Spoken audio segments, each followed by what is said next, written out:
Good morning everyone दोस्तों, आज है 16 जुलाई 2021। मेरा नाम है सितेंद्र चौधरी और हम लोग करने वाले हैं द हिंदू न्यूज़पेपर की एनालिसिस।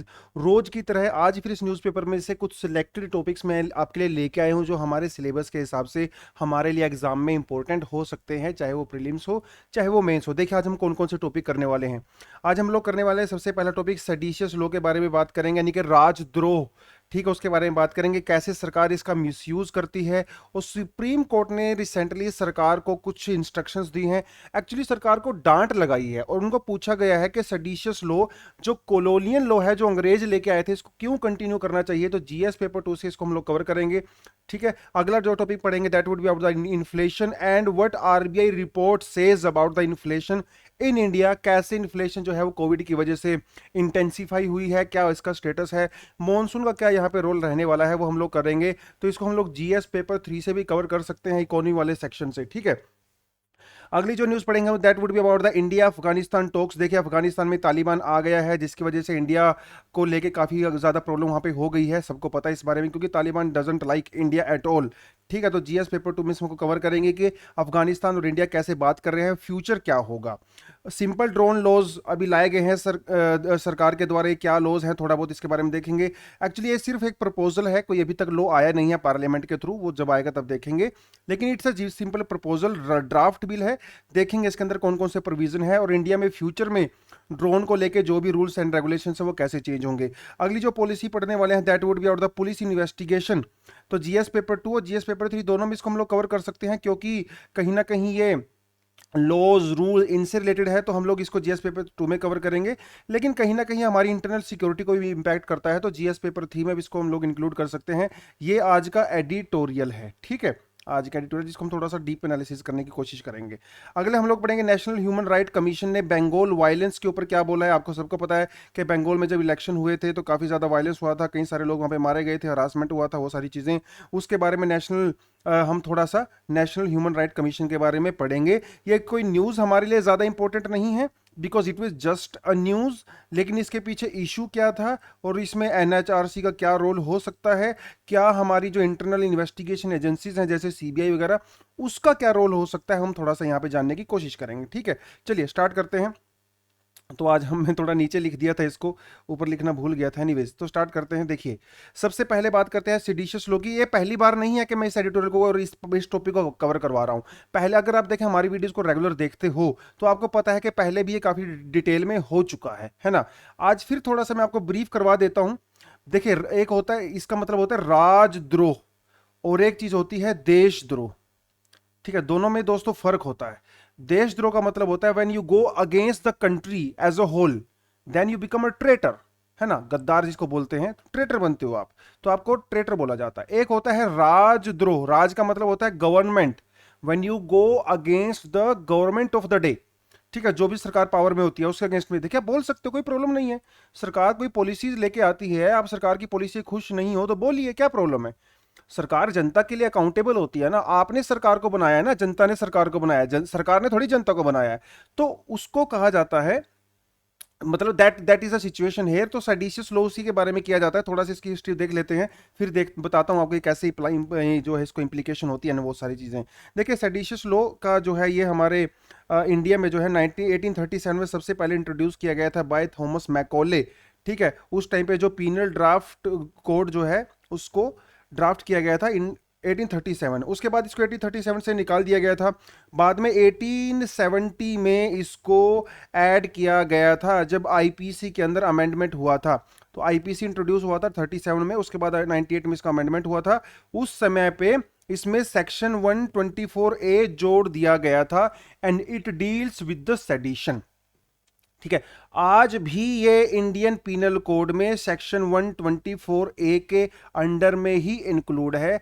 प्रीलिम्स के लिए आपका यहां से क्वेश्चन बनता है, because it was so much in news. तो उस एग्जाम में आप उससे सीधा पूछ सकते हैं कि article 124A was recently in news, it is related to what. तो सिंपल सा आपसे पूछ सकते हैं आईटी एक्ट से रिलेटेड है या सेडिशन से रिलेटेड है। आपको थोड़ा सा पता होना चाहिए बिकॉज ये न्यूज में है। ठीक है, आज भी यहीं पे है। अब देखिए ब्रिटिश लोग इसको किस लिए लेके आए थे, ताकि इंडिया में जो फ्रीडम ऑफ एक्सप्रेशन है उसको करटेल किया जा सके, क्योंकि उस समय पे इंडिया में जो है धीरे धीरे एंटी कॉलोनियल सेंटीमेंट्स बन रहे थे।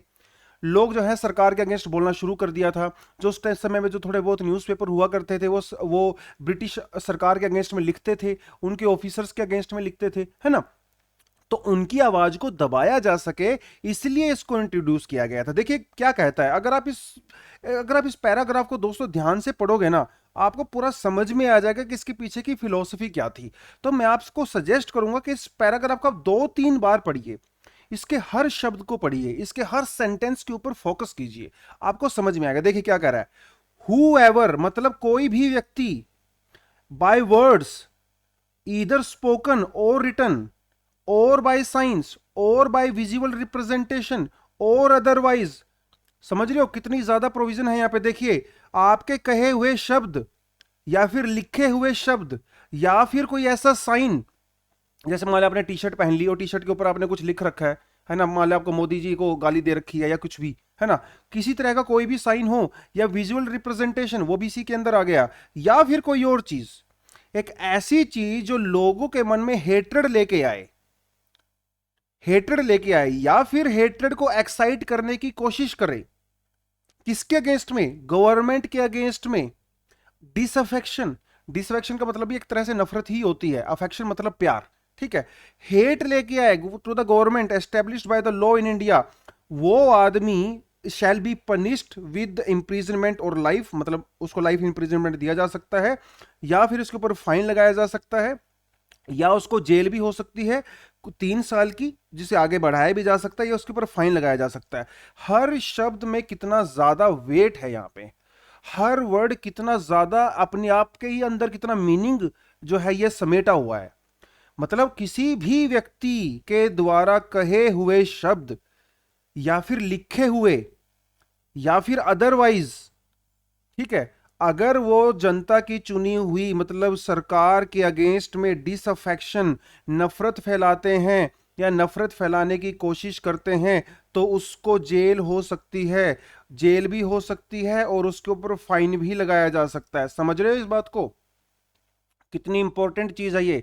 मतलब जैसे अगर आप मोदी जी की मान लो आप आत्मनिर्भर जो योजना है उससे खुश नहीं हो, और आपने ये लिख दिया अपने फेसबुक के ऊपर कि आत्मनिर्भर योजना जो है it is anti India, it is very detrimental for the poor people, it is very detrimental for the business people, तो आप क्या कर रहे हो? आप सरकार के अगेंस्ट में हेट्रेड फैलाने की कोशिश कर रहे हो, डिसअफेक्शन फैलाने की कोशिश कर रहे हो।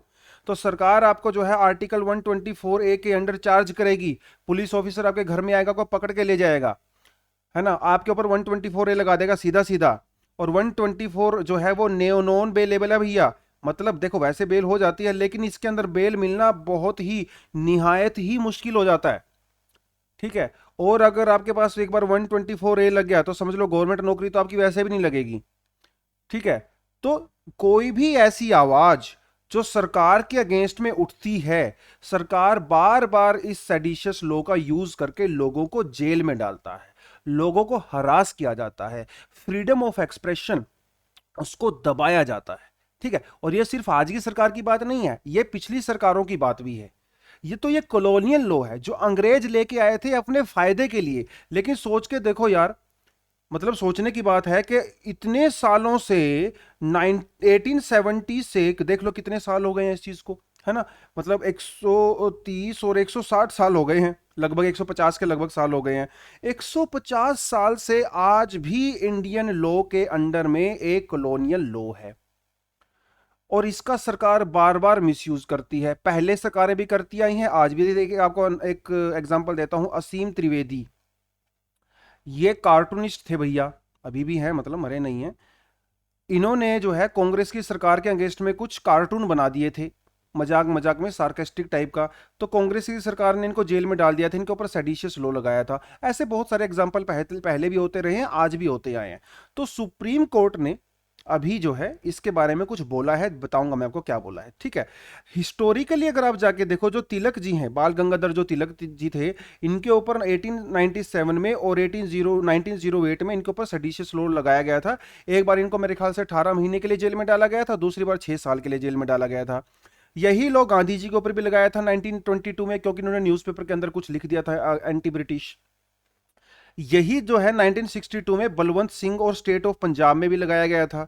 अब ऐसे बिहार में भी इस तरह का केस लगाया गया है। तो 1962 में जब बलवंत सिंह का जो केस लगाया गया था, इसमें सुप्रीम कोर्ट ने सीधा सीधा बोला था, देखिए आप सरकार के अगेंस्ट में कुछ भी बोल सकते हो, आप कुछ भी लिख सकते हो, कुछ भी रिप्रेजेंट कर सकते हो, एज लॉन्ग एज आपका कहा हुआ और लिखा हुआ वायलेंस क्रिएट नहीं करता है, तो आपके ऊपर सेडिशियस लॉ नहीं लगेगा। ये सुप्रीम कोर्ट ने बोला हुआ है साफ साफ। रिसेंटली देखो जेएनयू वाले केस में 3 स्टूडेंट को पकड़ा गया था। अभी स्टैन स्वामी वाला केस भी हुआ था, कोरेगांव, जो भुईवा कोरेगांव केस हुआ था महाराष्ट्र के अंदर। बहुत सारे लोगों के ऊपर सरकार जो है सेडिशियस लॉ लगा देती है। तो सुप्रीम कोर्ट ने अभी ये कहा है कि सरकार इसका काफी ज्यादा मिसयूज कर रही है। तो सुप्रीम कोर्ट ने सरकार से क्वेश्चन किया है, उसने कहा है कि why this seditious law should be continued in independent India. It was introduced by Britishers to suppress the freedom of expression. What is the need of 124A in independent India in a vibrant democracy like India? आप मुझे ये बताइए। ऐसा पूछा है किसने? Supreme court ने सरकार को पूछा है। अब देखना रहेगा कि सुप्रीम सरकार इसके ऊपर क्या आंसर देती है। फ्यूचर में इसको हम लोग डेफिनेटली कवर करेंगे। देखिए एंटी सेडिशियस लॉ को, देखिए हम लोग फैक्ट्स की बात करते हैं। 2016 में 35 और 2019 में 193 लोगों के ऊपर सेडिशियस लॉ लगाया गया, जिनमें से सिर्फ और सिर्फ 17% लोगों के ऊपर चार्जशीट दाखिल हुई और ओनली 3.3% लोगों का मतलब किसी ना किसी तरह की सजा मिली है। तो इससे साफ पता लगता है, मतलब इसको अगर 4% भी मान के चलो तो 96% केस में लोगों के अगेंस्ट में कोई भी क्राइम प्रूफ नहीं कर पाई है सरकार, और उनको छोड़ दिया गया है।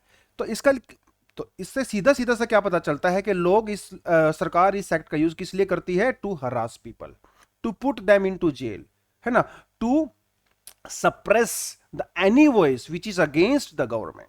तो बहुत सारे अभी इंडिया में लोग हैं या सिविल सोसाइटी के लोग, एनजीओ हैं, वो सुप्रीम कोर्ट में उन्होंने कहा है कि सर इस लॉ को चला जाना चाहिए, क्योंकि वैसे भी मोदी सरकार कहती है कि वो लोग ना बहुत सारे कॉलोनियल लॉ को खत्म कर रहे हैं। तो सुप्रीम कोर्ट ने पूछा है भैया आप इतने सारे कॉलोनियल लॉ को खत्म कर रहे हो, इसको भी कर दो लगे हाथ, है ना। लेकिन इसकी काफी इंप्लीकेशन रहेंगे, लेट्स सी कि सरकार इसमें क्या बोलती है फ्यूचर में, है ना। मजेदार रहेगा उसको करना। अगली बात है वो इन्फ्लेशन की बात है। देखिए इन्फ्लेशन को हिंदी में क्या बोलते हैं? महंगाई। जब भी चीजों के या वस्तुओं के या सेवाओं के दाम बढ़ने लगते हैं, मतलब when price of the goods and services starts to increase over a period of time, that is called inflation. Inflation कैसे होती है?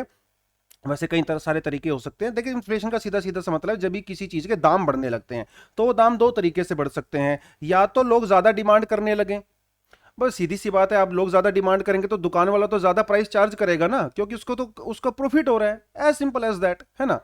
तो जब भी किसी की डिमांड बढ़ती है तो वैल्यू बढ़ जाती है ना। मतलब आप अपने स्कूल में देख लो, कॉलेज में देख लो, जो स्टूडेंट जो है वो पढ़ने में भी तेज होता है, वो स्पोर्ट्स में भी तेज होता है। आप अपने आप से ही देख लो, अगर कल को आपकी सिलेक्शन हो जाती है यूपीएससी में, तो आपके भी भाव बढ़ने लगते हैं। तो भैया डिमांड वाला खेल है, क्योंकि आपकी मार्केट में डिमांड बढ़ जाएगी।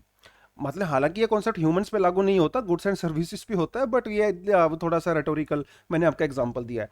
तो जब भी डिमांड बढ़ने लगती है तो इन्फ्लेशन बढ़ने लगता है, या फिर जिस चीज से वो सामान बना है, मतलब वो रॉ मटेरियल है, उसको जो बनाने में यूज हुआ है, अगर उसका दाम बढ़ने लगेगा तो उसका प्राइस भी बढ़ने लगेगा।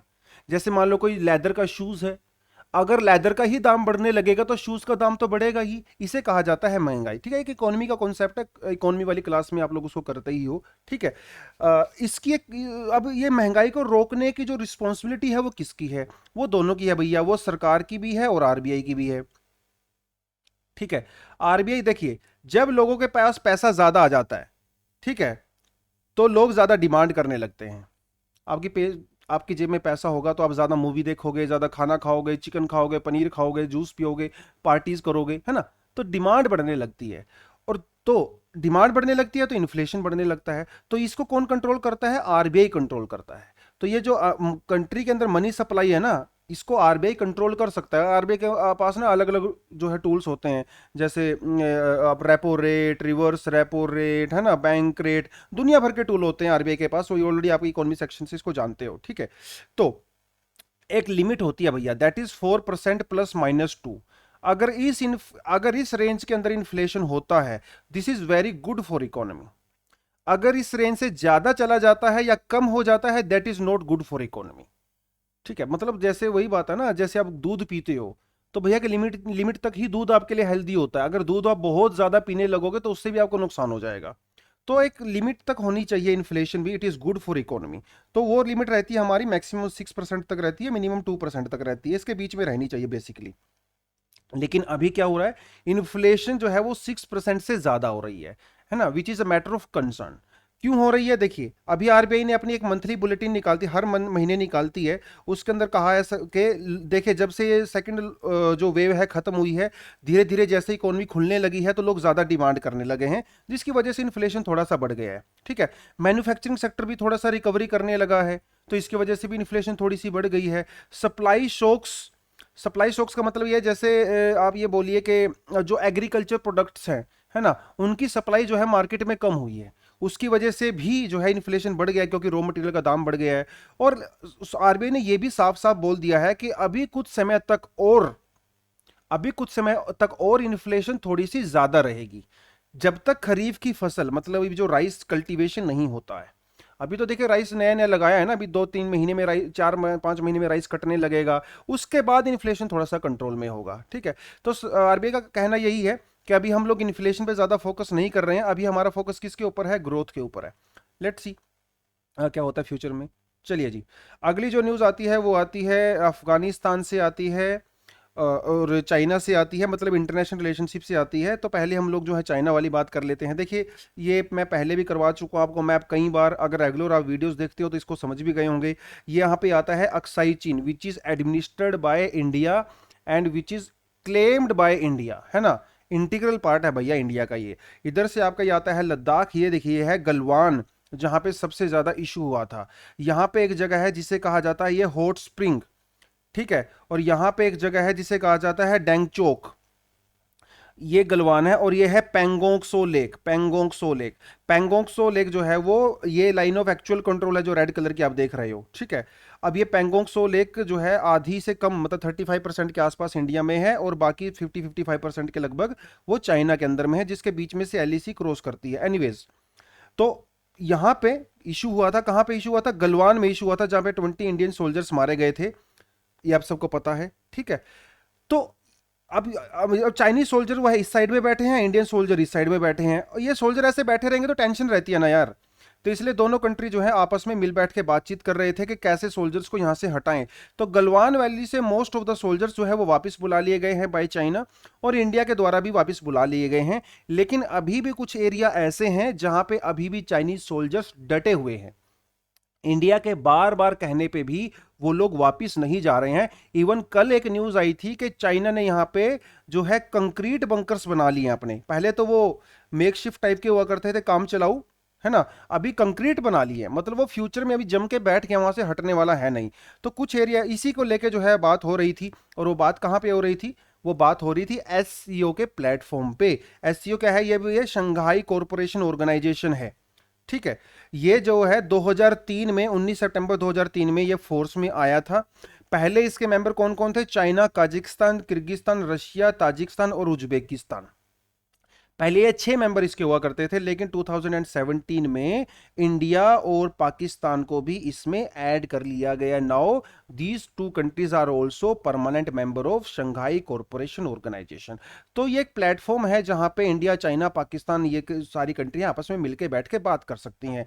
ये एक यूरेशियन पॉलिटिकल ऑर्गेनाइजेशन है, इकोनॉमिकल भी है और सिक्योरिटी अलायंस भी है। ठीक है, थोड़ा सा आपको इसी के बारे में पता होना चाहिए। तो आप थोड़ा सा और जाके विकीपीडिया में इसकी डिटेल कर सकते हो, ये पॉइंट भी मैंने विकीपीडिया से ही उठाया है ऐसे। ठीक है, तो यहाँ पे जो है दोनों कंट्रीज के एक्सटर्नल अफेयर मिनिस्टर जो हैं मिले थे। इंडिया से जयशंकर जी गए थे और चाइना से जो है वांग जी आए थे। इन्होंने कहा है कि भैया जो गलवान में और पेंगोंग सो लेक में जो डिसंगेजमेंट हुआ है ये दूसरी जगह पे भी होना चाहिए, जैसे हॉट स्प्रिंग, गोरगा पास, है ना, देपसांग, डेमचोक, ये कुछ जगह ऐसी हैं जहां से अभी भी सोल्जर्स को वापस बुलाया जाना बाकी है।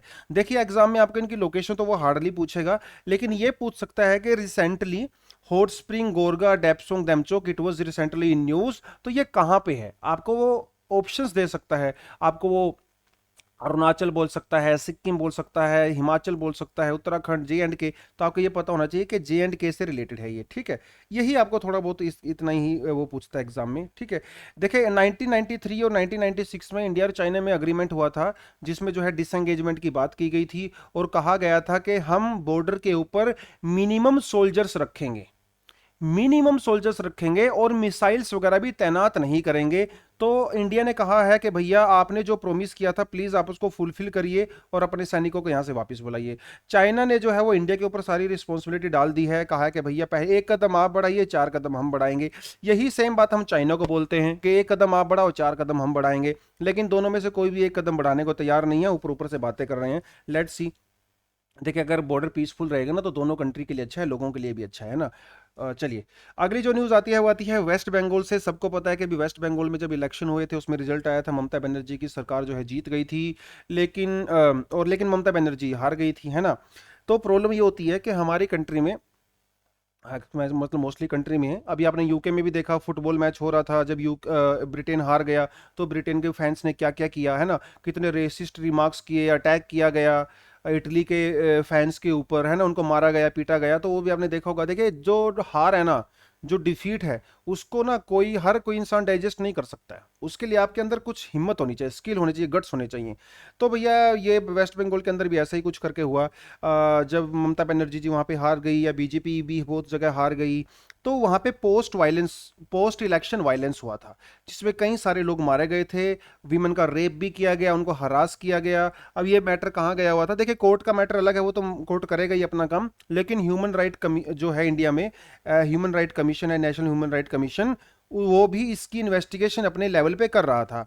नेशनल ह्यूमन राइट कमीशन को जो है 1993 में एस्टेब्लिश किया गया था, ठीक है, क्योंकि पेरिस प्रिंसिपल हुए थे 1991 में यूनाइटेड नेशन के अंडर में, ठीक है। तो इसके बेसिस पे ही इंडिया में इसको एस्टेब्लिश किया गया था। एनएचआरसी जो है वो किसी भी केस को इन्वेस्टिगेट कर सकती है। अगर इसके पास कंप्लेंट आती है तो किस के रिगार्डिंग? ह्यूमन राइट के रिगार्डिंग। यही सेम कंप्लेंट वेस्ट बंगाल के अंदर गई हुई थी, इसलिए इन्वेस्टिगेट कर रहे थे, ठीक है। अब ये एनएचआरसी के जो मेंबर होते हैं वो किसी प्रिजन को भी विजिट कर सकते हैं, ठीक है। गवर्नमेंट की जो ऑर्गेनाइजेशंस होती हैं वहाँ पे जो लिविंग कंडीशंस हैं प्रिजन के अंदर, उनको भी विजिट कर सकते हैं। उसके अलावा ये रिकमेंडेशन दे सकते हैं अपनी ऑब्जर्वेशन के बेसिस पे, रेलेवेंट अथॉरिटी को रिकमेंडेशन दे सकते हैं। यही रिकमेंडेशन किसने दी है? अभी एनएचआरसी ने रिकमेंडेशन दी है कोर्ट को कि जो बंगाल के अंदर जो वायलेंस हुआ है आप इसे सीबीआई को ट्रांसफर कर दीजिए, इस मैटर को सीबीआई देखेगा, ठीक है। ये रिकमेंडेशन दिया है क्योंकि एनएचआरसी ने अपनी ऑब्जर्वेशन में ये साफ साफ पाया गया है कि जो तृणमूल कांग्रेस के जो फॉलोवर्स हैं, या बोलिए आप उनके जो वोटर्स हैं, उसके जो मेंबर हैं, उन्होंने वहां पे वायलेंस किया है, तो इस मैटर को सीबीआई के पास जाना चाहिए, ऐसा एनएचआरसी को लगता है। एनएचआरसी के चेयरपर्सन होते हैं जो सुप्रीम कोर्ट के चीफ जस्टिस होते हैं, रिटायर्ड होते हैं, ठीक है। वो सारी चीज़ आप थोड़ा पढ़ सकते हो, लक्ष्मीकांत में इसके बारे में पूरा दिया हुआ है, ठीक है। तो वो सारी की सारी चीज़ें हैं। एनएचआरसी के बारे में थोड़ा सा न्यूज़ में था तो इसलिए मैंने आपको बता दिया। तो सीबीआई भी जो है एक इंटरनल इन्वेस्टिगेशन एजेंसी है इंडिया में, जो वैसे तो इंडिपेंडेंट काम करती है, लेकिन ये कहीं ना कहीं दिल्ली पुलिस एक्ट के अंडर में इसको रेगुलेट किया जाता है, इसकी वर्किंग होती है, ठीक है। जो इंटरनल सिक्योरिटी वाले पोर्शन आप इसको कवर कर सकती हो। अगली जो न्यूज़ आती है वो आती है अफगानिस्तान से, तालिबान से और इंडिया से। भैया देखिए न्यूज़ ऐसी है कि इंडिया के लिए थोड़ी बुरी खबर है। तालिबान देखिए, जो यहाँ पे जो डार्क ग्रीन है ना भैया, इस एरिया को तालिबान कंट्रोल करता है, और जो व्हाइट वाला पार्ट है इसको वहाँ की गवर्नमेंट कंट्रोल करती है, और जो ये बाकी वाला पार्ट है यहाँ पे लड़ाई झगड़ा अभी चल रहा है, ठीक है। ये है कंदाहार, ठीक है। यहाँ पे इंडिया का कॉन्सुलेट था, आप सबको पता है, 2 दिन पहले मैंने करवाया था आपको, कॉन्सुलेट था। और काबुल के अंदर इंडिया में की एम्बेसी होती है। कॉन्सुलेट देखिए क्या होता है, कॉन्सुलेट एक एम्बेसी का ही छोटा ऑफिस होता है एक तरह से, आप इससे मान के चलिए, है ना। अगर लोगों को वीजा वगैरह अप्लाई करना है इंडिया के लिए तो उनको हर बार काबुल आने की जरूरत नहीं है एम्बेसी में, वो लोग कॉन्सुलेट से भी कर सकते हैं। जैसे अमेरिका का जो एम्बेसी है वो दिल्ली में है, लेकिन इसके कॉन्सुलेट हर जगह पे है, चेन्नई में है, कलकत्ता में है, बेंगलोर में है, पुणे में है, हर जगह पे इनके कॉन्सुलेट होते हैं, ठीक है। तो वो सारे का सारा मामला है। अभी कंदाहार में जो है फाइट चल रही है between Taliban and Afghan forces, और दैट इज वाई इंडिया ने क्या किया, अपने कॉन्सुलेट के जो ऑफिसर्स थे उनको जो है वो काबुल में बुला लिया है। तो थोड़ी सी सिचुएशन वहां पे काफी खराब है। वैसे भी आपको मैं बता दूं कि Taliban doesn't like India, Taliban is very close to Pakistan. Pakistan में यहाँ पे एक जगह है जिसे कहा जाता है क्वेटा, और जो तालिबान के टॉप लीडर्स हैं ना वो क्वेटा में ही रहते हैं, जिसे कहा जाता है क्वेटा शुरा। उनको पैसा वैसा भी फंडिंग जो है वो यहीं से मिलता है, वो लोगों के ऊपर टैक्स भी लगाते हैं। बहुत बुरी हालत एक्चुअली क्वेटा में देखे जाए तो, है ना। और ये सारी दुनिया को पता है, ये सारी दुनिया को पता है कि तालिबान के सारे लीडर जो है वो क्वेटा में ही रहते हैं, उनका इलाज भी क्वेटा के हॉस्पिटल्स में ही होता है, वहाँ के हॉस्पिटल्स को वही चलाते हैं एक्चुअली। ठीक है, तो ये सारी की सारी सिचुएशन है। थोड़ा सा भी यहाँ पे देख सकते हो कि ये अफगानिस्तान है। आपको ये भी पता होना चाहिए कि अफगानिस्तान के पास कौन कौन सी कंट्री हैं। यहाँ पे है पाकिस्तान, यहाँ पे है ईरान, तुर्किस्तान, तुर्कमेनिस्तान, उज्बेकिस्तान और ताजिकिस्तान। ठीक है, ये कंट्री जो है अफगानिस्तान को सराउंड करती हैं, बॉर्डर शेयर करती हैं। इस तरह के क्वेश्चन आपके से एग्जाम में पूछ लिए जाते हैं। तो अभी हो ऐसा रहा है कि अफगानिस्तान से जो उनके सोल्जर्स हैं ना, वो भाग के जो है तजिकिस्तान में जा रहे हैं, तजिकिस्तान। ठीक है, और तजिकिस्तान की ही कैपिटल में जो है एससीओ की मीटिंग हुई है इस बार, जहाँ पे इंडिया चाइना बात कर रहे हैं आपस में। तो भैया वही सारी की सारी बातें हैं। जयशंकर जी ने जो है मिस्टर घानी से बात की है, जो वहाँ के अफगान के प्रेसिडेंट हैं, और इनको आश्वासन दिया है कि इंडिया अफगानिस्तान की जो है वो फ्यूचर में भी हेल्प करता रहेगा।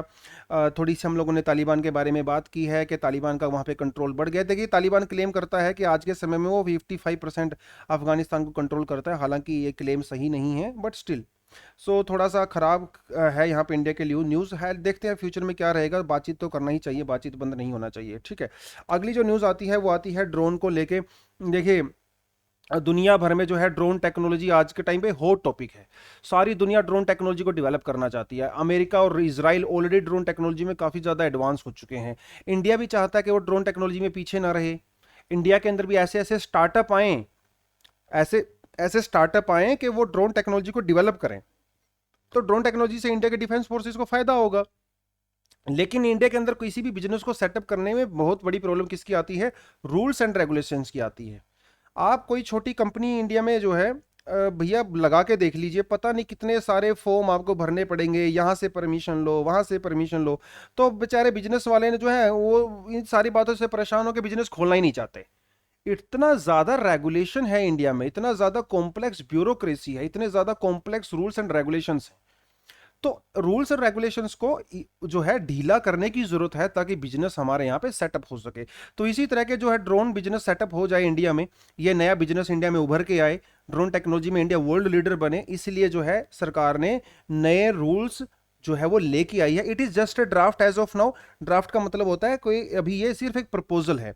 ठीक है, नए ड्राफ्ट में जो है इंडिया सरकार ने कुछ रूल्स को ढील दिया है। इन्होंने कहा है कि हम लोग देखिए, पहले ड्रोन टेक्नोलॉजी को लेके ना इंडिया में काफी सख्त रूल हुआ करते थे। अभी इंडिया ने क्या किया है, अगर आपको कोई बिजनेस खोलना है, कोई स्टार्टअप खोलना है ड्रोन से रिलेटेड, तो पहले आपको 25 फॉर्म भरने पड़ते थे, अभी आपको सिर्फ 6 फॉर्म भरने पड़ेंगे, छोटे छोटे। ठीक है, आपके जैसे आपको पहले बहुत सारे अप्रूवल लेने पड़ते थे, जैसे यूनिक आइडेंटिफिकेशन नंबर होना चाहिए, ऑथराइजेशन नंबर होना चाहिए, प्रोटोटाइप आइडेंटिफिकेशन, दुनिया भर के सर्टिफिकेट। तो सरकार ने बोला कि अभी आपको किसी कोई सर्टिफिकेट लेने की जरूरत है, डोंट वरी, आप चिल होके बिजनेस कीजिए। पहले 45 किलोमीटर के एरिया में कोई अगर एयरपोर्ट होता था ना कहीं पे, तो उसके 45 किलोमीटर के एरिया में आपको येलो जोन डिक्लेयर किया गया था। मतलब अभी वहां पे कोई ड्रोन से रिलेटेड कोई बिजनेस नहीं खोल सकते थे, जिसको 12 किलोमीटर कर दिया गया है। अभी आपको जो है माइक्रो ड्रोन्स या नैनो ड्रोन्स के लिए किसी भी पायलट लाइसेंस की रिक्वायरमेंट नहीं है। सिक्योरिटी क्लियरेंस को भी काफी ज्यादा ढील बरत दी गई है। कहने का मतलब ये है कि सरकार ने ड्रोन को लेके जो पहले इतने टाइट रूल्स हुआ करते थे ना, उनको थोड़ा सा रिलैक्स कर दिया है ना। तो यहां पे ये पूरे का पूरा मामला है। चलिए, अगली जो न्यूज़ आती है वो आती है भैया पुलिस रिफॉर्म से आती है। देखिए, पुलिस, देखिए इसको लिखने वाले कौन है, मिस्टर आर के राघवन, जो पहले जो है सीबीआई के डायरेक्टर रह चुके हैं। तो इतना बड़ा इंसान है, पढ़े लिखे हैं और बड़ा ही एक्सपीरियंस है, तो इनको ज़्यादा पता है चीज़ों का। देखिए, जनरली देखिए, दो आपको मैं केस बताता हूँ। एक तो आपने ये तो केस देखा ही होगा, जॉर्ज फ्लॉयड वाला, अमेरिका में कैसे एक पुलिस ऑफिसर ने एक जॉर्ज फ्लॉयड को जो है वो गले पे बैठ गए थे, और इनकी जान चली गई थी, है ना। जिसको लेकर अमेरिका में कितने सारे प्रोटेस्ट हुए थे, black lives matter, black lives matter, पूरी दुनिया भर में। ऐसा ही केस तमिलनाडु में हुआ था, जहां पे एक फादर को और एक उनके सन को तमिलनाडु में पुलिस कस्टडी में उनको मार दिया गया था। बहुत ही ज्यादा टॉर्चर किया गया था उनको। तो इस तरह के जब केस आते हैं ना, तो पुलिस के जो महकमा है ना, पुलिस महकमे के अगेंस्ट में लोगों की नफरत बढ़ जाती है। पुलिस महकमे के लोग ना करप्ट समझते हैं, है ना। तो उसको लेके ही ये पूरे का पूरा एडिटोरियल लिखा गया है बहुत शानदार तरीके से।